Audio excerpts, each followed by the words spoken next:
최상위권의 내신 설계도 일명 마스터 아키텍트의 설계도를 공개합니다.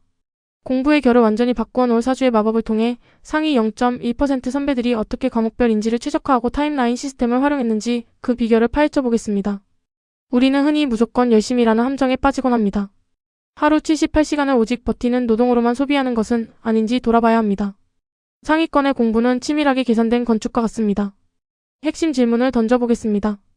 여러분의 노력은 그저 무작정 땅을 파고 있습니까? 아니면 명확한 설계도에 따라 견고하게 쌓아 올려지고 있습니까? 이어서 내신 대비 매트릭스를 통해 일반적인 학생과 상위 0.1% 학생의 전략을 비교해 보겠습니다. 먼저 준비 기간입니다. 일반적인 학생이 시험 한 달 전에 허둥지둥 시작하는 반면 상위 0.1%는 5주 전, 즉 준비를 위한 준비를 이미 완료합니다. 목표 설정에 있어서도 일반 학생은 시험 범위 1회독을 목표로 하지만 상위권은 최소 5회독의 다중 누적 복습을 목표로 합니다. 계획의 해상도도 차이가 큽니다. 오늘 수학, 내일 국어와 같이 모호한 계획이 아니라 과목별 소단원 단위의 구체적인 타임라인과 시간 제한을 설정합니다. 마지막으로 의존도입니다. 일반 학생이 학원 직보에 전적으로 의존한다면 상위권은 철저한 지난 시험 분석에 기반한 자습을 주도적으로 이끌어갑니다. 이러한 전략들은 사주의 최적화 과정을 거쳐 뇌를 공부하는 뇌로 전환시킵니다. 예를 들어 국어는 적중어 규뮬레이션 방식, 즉 텍스트의 미세한 흐름을 읽고 층층이 내면화하는 인지 방식을 사용합니다.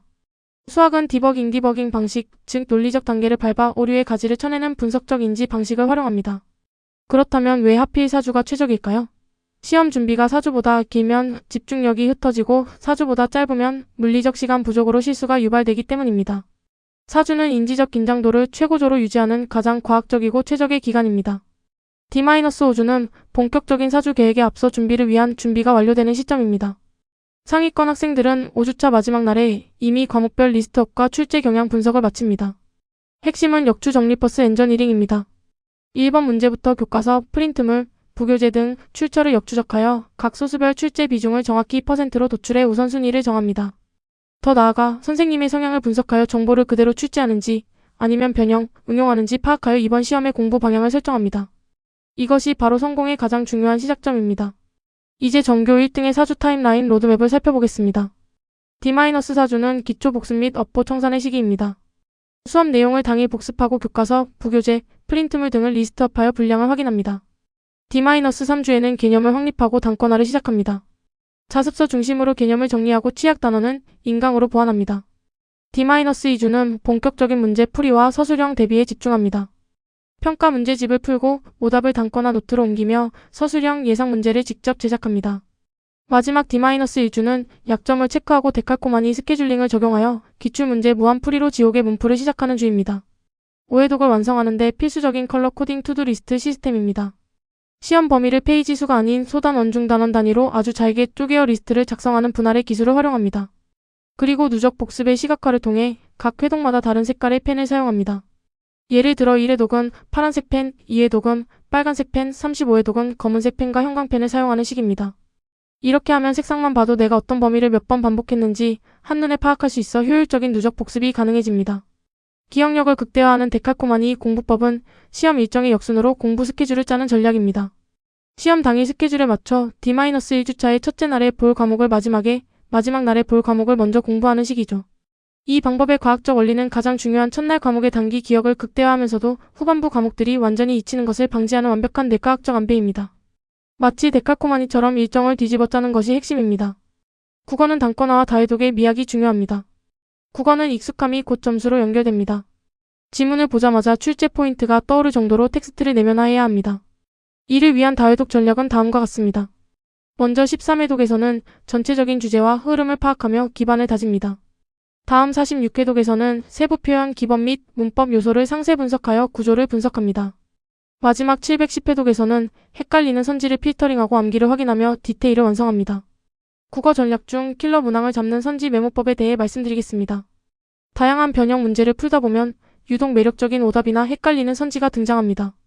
예를 들어 어와비의 비교는 정확히 이해했는가? 시의 의미는 지문에서 다르게 해석될 수 있다와 같은 문장들입니다. 이런 문장들을 교과서 지문 상단에 직접 적어두세요. 내신 선생님들이 변별력을 위해 출제하는 함정 문구는 대개 여러분이 헷갈렸던 바로 그 매력적인 오답 범주 안에서 결정된다는 인사이트를 기억한다면 이 메모법이 큰 도움이 될 것입니다. 수학은 단순한 암기가 아닌 디버깅, 즉 실수 노트가 핵심입니다. 수학 점수가 정체되어 있다면 풀이 과정을 단순히 암기하고 있지는 않은지 확인해야 합니다. 상위권 학생들은 틀린 문제의 풀이가 아니라 본인의 나쁜 습관을 교정합니다. 오답 노트는 정석적인 풀이 과정 전체를 필사하지만 실수 노트는 내가 왜 틀렸는가? 에 초점을 맞춥니다. 계산 실수, 조건 간과 등 본인의 고질적인 습관을 교정하고 실점을 방지하는 것이 핵심 목적입니다. 추천 교재로는 고쟁이, 올림푸스 고난도, 블랙라벨 등이 있습니다. 수학 전략으로 과감한 1등급 확보를 위한 선택과 집중이 있습니다. 현실적으로 일반적인 학교에서 수학 1등급 커트라인은 88점 내외인 경우가 많습니다. 100점이 목표가 아니라면 가장 어려운 킬러 문제 2개는 과감히 뒤로 미루십시오. 킬러 문제에 뺏길 시간을 확보하여 나머지 문제, 즉 객관식 17개와 서술형 등을 실수 없이 완벽하게 마치는 것이 실질적이고 가장 확률 높은 1등급 달성 전략입니다. 영어는 압도적 지문량과의 싸움입니다. 영어 내신은 절대적인 지문량을 소화하는 물리적 싸움이므로 4주 전부터 인강을 병행하며 물리적 학습량을 쳐내야 합니다. D-4주에서 D-3주에는 인강을 통해 지문의 구조와 핵심 주제를 완벽히 이해하는 지문 분석을 합니다. D-2주에는 기출 변형 문제를 닥치는 대로 풀며 오답을 데이터베이스화합니다. 마지막 D-1주에는 지문 각인 단계로 눈을 감아도 지문의 흐름이 그려질 정도로 무한 반복 읽기를 통해 완벽히 내면화해야 합니다. 영어 전략에서는 마지막 문장에 숨겨진 13확률의 비밀에 주목해야 합니다. 시험에서 결정적인 무기가 되는 마지막 문장 암기법을 활용하십시오. 그 이유는 지문의 마지막 문장에는 대개 핵심 문법과 주제가 응축되어 있기 때문입니다. 가장 오답률이 높은 순서 배열이나 문장 삽입 문제에서 마지막 문장의 정확한 위치와 내용을 알면 13의 확률을 뚫고 정답을 찾아내는 강력한 마스터키가 됩니다. 과학은 과목별 차등 접근이 필요합니다. 통합과학은 한 과목처럼 보이지만 내부적으로는 완전히 다른 두 개의 뇌를 요구합니다. 물리화학은 연산 및 원리 이해 중심이므로 개념 이해 후 문제 풀이 위주로 학습하며 문제 풀이량 확보가 필수적입니다. 추천 교재로는 원자 하이탑이 있습니다. 반면 생명과학, 지구과학은 지엽적 암기 및 자료 분석이 핵심입니다. 지엽적인 개념까지 꼼꼼한 통합기와 도표, 그래프의 완벽 분석이 중요합니다. 과학 전략의 신의 한 수는 바로 출제자 성향 파악 레이더입니다. 학교에는 통합과학 전공자가 없다는 비밀을 아셔야 합니다.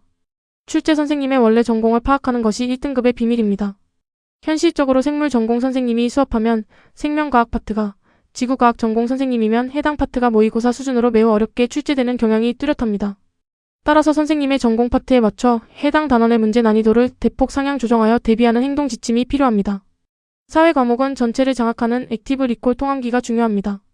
사회 과목은 문제집 양치기보다 교과서 자체를 머릿속에 복사하는 작업이 우선입니다. 먼저 교과서의 굵은 글씨 단어들만 노트에 따로 적어 단어 추출을 합니다. 다음으로 단어만 보고 해당 개념과 파생 내용을 스스로에게 소리내어 설명해보는 개념 인출을 수행합니다. 설명이 막히는 부분만 교과서로 돌아가 다시 확인하고 각인하여 메타인지 보완하는 과정을 반복하면 전체를 장악할 수 있습니다. 사회 전략에서는 1등급을 가르는 신문제는 구석에 있다는 점을 기억해야 합니다. 교과서를 읽을 때 무조건 가장자리 날개 부분의 문제와 자료톡을 꼼꼼히 읽으십시오. 그 이유는 첫 시험에서 변별력을 가르는 신문제 이상의 고난도 세부 문항이나 서술형 문제는 메인 텍스트가 아닌 교과서 구석의 조그만 자료톡과 날개에서 출제되기 때문입니다. 놓치기 쉬운 이 작은 부분들이 여러분의 1등급을 결정할 수 있습니다. 상위 0.1%의 5대 과목 1등급 오퍼레이팅 대시보드를 요약해보겠습니다. 국어는 적층형 뇌를 활용하여 10회독 내면화를 목표로 하고 매력적인 오답 선지 메모를 무기로 삼습니다. 수학은 디버깅 뇌로 고질적인 습관 교정을 목표로 하며 오답 노트를 폐기하고 실수 노트를 작성하는 것이 무기입니다. 영어는 각인형 뇌를 통해 압도적인 지문 소화를 목표로 하고 마지막 문장 암기를 통한 순서 배열 마스터가 핵심 무기입니다. 과학은 이원화 뇌로 연산과 암기를 분리하는 것을 목표로 하며 교사 전공 파악을 통한 난이도 예측이 무기입니다. 마지막으로 사회는 복사형 뇌를 활용하여 볼드체 인출 액티브 리콜을 목표로 하고 교과서 날개와 자료톡을 완벽히 장악하는 것이 무기입니다. 의지에 기대지 마십시오. 환경을 설계해야 합니다. 평일 8시간, 주말 14시간의 최상위권 성공시간은 강력한 의지가 아니라 설계된 환경에서 나옵니다. 스마트폰 제거의 법칙을 따르십시오. 핸드폰을 옆에 두고 공부하는 것은 집중을 포기하겠다는 선언과 같습니다. 반드시 다른 방에 두거나 부모님께 반납하세요. 또한 오픈 스페이스의 법칙을 활용하십시오. 방문을 닫고 혼자 공부하면 나태라는 본성을 이기기 어렵습니다. 거실, 식탁 등 누군가 나의 공부를 볼 수 있는 오픈된 공간을 활용하는 것이 중요합니다. 자투리 시간의 마법을 통해 숨겨진 이 시간을 찾아내십시오. 이동 시간, 쉬는 시간, 점심시간을 버려진 시간으로 생각하지 마십시오. 이 시간만 모아도 하루 12시간이 창출됩니다. 환경별 최적화 학습을 적용하세요. 이동 시간에는 멀미가 나지 않는 시청각 자료 중심의 인강 수강이 적합합니다. 어수선한 쉬는 시간에는 국어나 영어처럼 호흡이 긴 글 읽기보다는 주변 소음에도 짧게 몰입할 수 있는 수학 문제 풀이가 가장 효과적입니다. 시험 전날 D-1 프로토콜 마지막 24시간 완벽 가이드를 알려드립니다. 반드시 해야 할 일은 학원 직보에 전적으로 의존하지 않고 내가 모르는 부분을 채우는 자습 시간을 필수적으로 확보하는 것입니다. 최소 6시간 이상의 충분한 수면으로 다음날 뇌의 회전력을 확보하고 당일 이 시간 일찍 등교하여 최종 단권과 노트를 흘러보는 것도 중요합니다. 절대 하지 말아야 할 일은 밤샘 공부입니다. 이는 내 판단력을 훼손시켜 아는 문제도 틀리게 만듭니다. 엽기, 떡볶이나 마라탕 같은 자극적인 음식도 컨디션 난조의 주범이니 피하십시오. 마지막으로 모르는 한 문제에 얽매여 전체 시간 배분을 망치는 집착은 금물입니다. 패배주의를 극복하는 깊은 사고의 힘에 대해 말씀드리겠습니다. 마줄 2일 노력해도 안 될 것이라는 열등감과 즉각적인 결과만 바라는 얕은 사고는 최악의 적입니다. 마줄 2에서는 남과의 비교를 멈추고 지독하게 고민하는 질적인 훈련을 병행해야 합니다. 예를 들어 국어 고난도 지문 하나를 해설지 없이 깊게 사고하는 훈련입니다. 마줄 3 결과가 어찌 되든 오늘 하루 스스로에게 떳떳했는가? 라는 질문에 YES라고 답하는 날들이 쌓이면 성적 상승을 넘어 인생을 바꾸는 자존감의 축적이 일어날 것입니다. 이 모든 전략을 집대성한 상위 0.1%의 오퍼레이팅 시스템 OS 피라미드를 보여드립니다. 피라미드의 최상단, 실행의 끝없은 과목별 인지 최적화 전략입니다. 단권화, 실수 노트, 액티브 리콜 등이 여기에 해당합니다. 중간층, 구조적 뼈대 맺는 사주 타임라인과 데칼코마니 시스템으로 오해독 시스템과 역순 스케줄링을 포함합니다. 그리고 이 모든 것의 궁극적인 동력인 궁극의 동력 WHEREHOW는 환경 설계와 마인드셋입니다. 스마트폰 격리, 자투리 시간 활용, 그리고 떳떳한 하루를 만드는 것이 중요합니다. 단단한 베이스인 환경 없이 쌓아 올린 스킬은 결국 무너집니다. 이 세 가지 층위가 완벽히 결합될 때 비로소 기적이 일어납니다. 단 한 과목이라도 오늘 당장 투두리스트를 쪼개는 것부터 시작하십시오.